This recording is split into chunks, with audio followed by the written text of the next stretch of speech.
Et votre grand journal du soir sur Europe 1 se poursuit avec vous, Nathalie Lévy.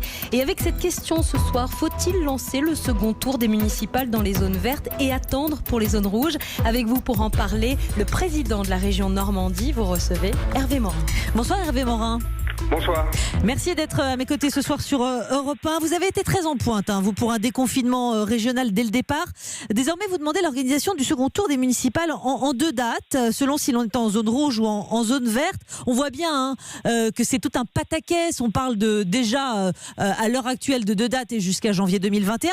Quelle serait la date idéale pour les villes de la zone verte et la date pour les villes de la zone rouge alors? Écoutez, si on veut bien, je vais répondre à votre question.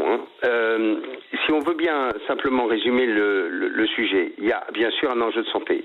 Faire en sorte que ce second tour des élections ne soit pas facteur de relance de l'épidémie. Il y a ensuite un enjeu d'efficacité et un enjeu démocratique. L'enjeu d'efficacité, on a besoin d'avoir des communes et surtout derrière aussi des intercommunalités qui soient en capacité de participer à la relance.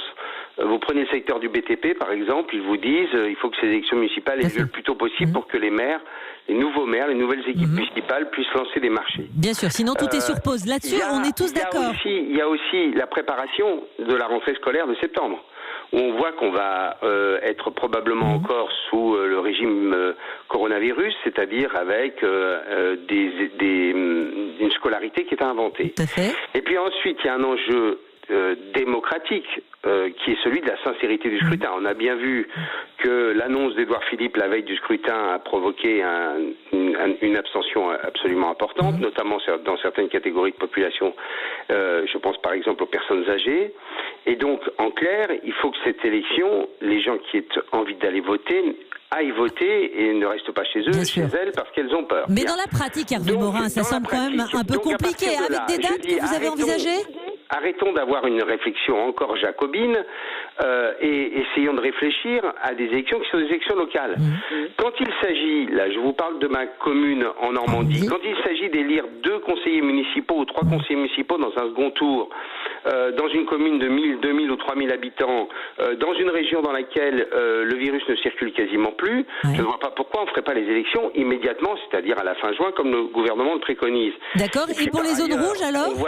On voit bien que quand il s'agit de grandes villes, quand on voit un peu comment les gens se baladent dans Paris, où ils sont tous masqués ou presque, où on sent qu'il y a encore beaucoup d'inquiétude et de stress, on voit très bien que ces élections municipales vont être compliquées à organiser. Et donc je pense il serait sage de considérer que là où le virus circule, et notamment encore dans les zones rouges, là où on dit aux personnes âgées autant que possible, restez chez vous et protégez-vous, eh bien, on considère que ces élections municipales aient lieu plus tard. Donc, vous dites juin pour les zones vertes, Hervé Morin, dès juin malgré tout ou pas encore?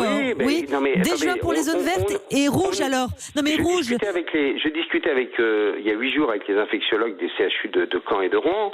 Ils nous disent, en Normandie, le taux d'infection aujourd'hui est extrêmement faible. Mais vous voyez bien, Hervé Morin, que cette distinction, elle risque quand même de créer des déséquilibres. Lesquels ?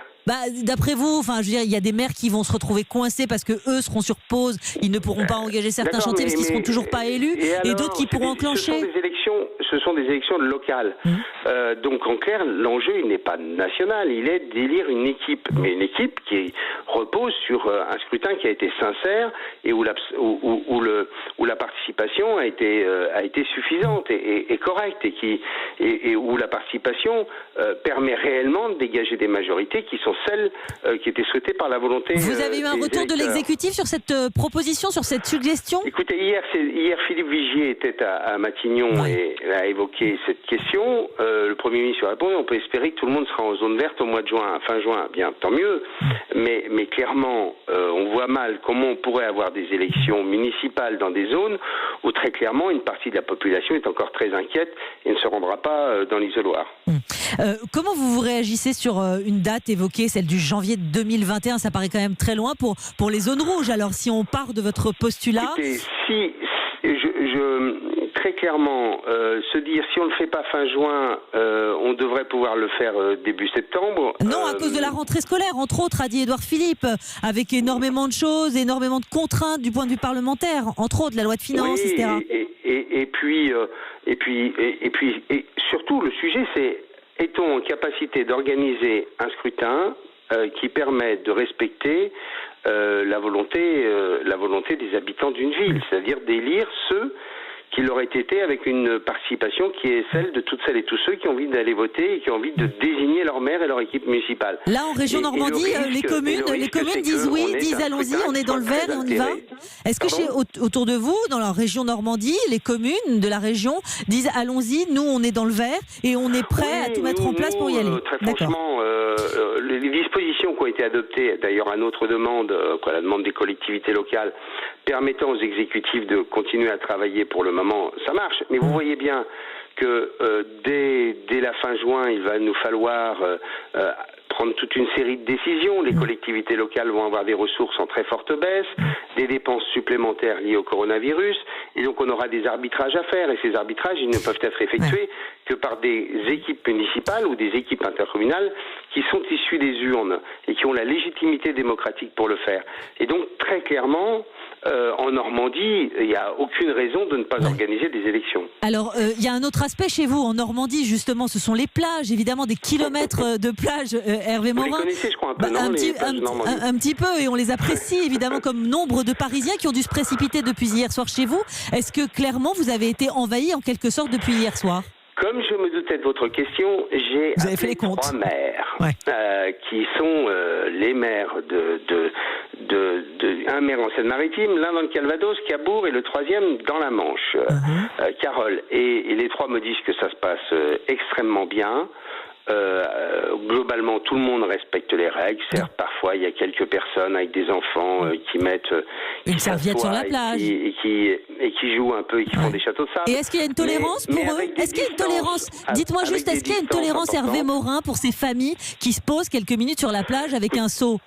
Écoutez, le maire de Cabourg me disait que, en clair, tant que les choses étaient faites convenablement, on les embêtait pas. Voilà. D'accord. La tentation, évidemment, de s'allonger sur la plage à bonne distance, elle est là, on l'a dit.